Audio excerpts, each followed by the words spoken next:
45,000 कोटींची संपत्ती असलेल्या राकेश झुनझुनवाला यांचे निधन होण्यापूर्वीचे शेवटचे शब्द.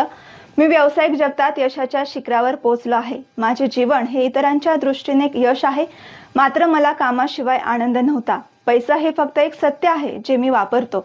या क्षणी हॉस्पिटलच्या पलंगावर पडून आणि माझ्या संपूर्ण आयुष्याकडे वळून पाहताना मला जाणवते की ज्या ओळखीचा आणि पैशाचा मला अभिमान होता तो पूर्णतः क्षीण आणि निरुपयोगी आहे. तुम्ही कोणाला तरी कामावर घेऊ शकता, तुमची कार चालवण्यासाठी किंवा पैसे कमवण्यासाठी, परंतु तुम्ही दुःख सहन करून मरण्यासाठी कोणाला कामावर ठेवू शकत नाही. हरवलेल्या भौतिक वस्तू सापडू शकतात, पण एक गोष्ट अशी आहे जी हरवल्यावर कधीच सापडत नाही, आणि ती म्हणजे आयुष्य. आपण आयुष्याच्या कोणत्याही टप्प्यावर असलो तरी कालांतराने आपल्याला त्या दिवसाला सामोरे जावे लागते ज्या दिवशी आपल्या हृदयाची धडधड थांबते. त्यामुळे तुमच्या कुटुंबावर, जोडीदारावर आणि मित्रांवर प्रेम करा. त्यांच्याशी चांगले वागा, त्यांची फसवणूक करू नका. कधीही अप्रामाणिक किंवा विश्वासघातकी होऊ नका. जसजसे आपण मोठे आणि शहाणे होत जातो तसतसे आपल्याला हळूहळू लक्षात येते की 300 रुपये किंवा 3,000 रुपये किंवा 2-4 लाख रुपये किमतीचे घड्याळ तीच वेळ सांगते. आमच्याकडे 100 किंवा 500 रुपयाचे पाकिट असो, आज सर्व काही सारखेच असते. आपण 5 लाख किमतीची कार चालवतो किंवा 50 लाखांची कार चालवतो, मार्ग आणि अंतर सारखेच आहेत आणि आपण त्याच निश्चित केलेल्या ठिकाणावर पोहोचतो. आपण 300 स्क्वेअर फूट किंवा 3,000 स्क्वेअर फूटच्या घरात राहतो, सर्वत्र एकटेपणा सारखाच असतो. तुम्हाला कळेल की तुमचा खरा आंतरिक आनंद यात नाही.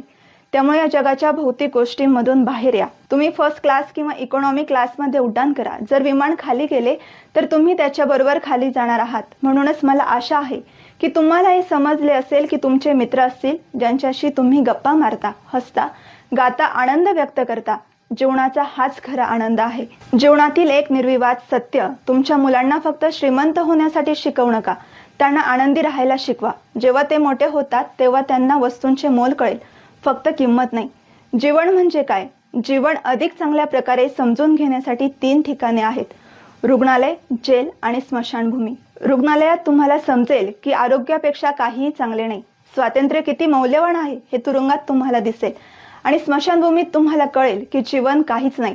आज आपण ज्या जमिनीवर चालतो ती उद्या आपली असणार नाही. आतापासून नम्र होऊया आणि जे काही मिळाले त्याबद्दल देवाचे आभार मानूया. आपल्या मित्रांना, नातेवाईकांना सांगा की पैसा पैसा करून आपल्या लोकांना दुखवू नका.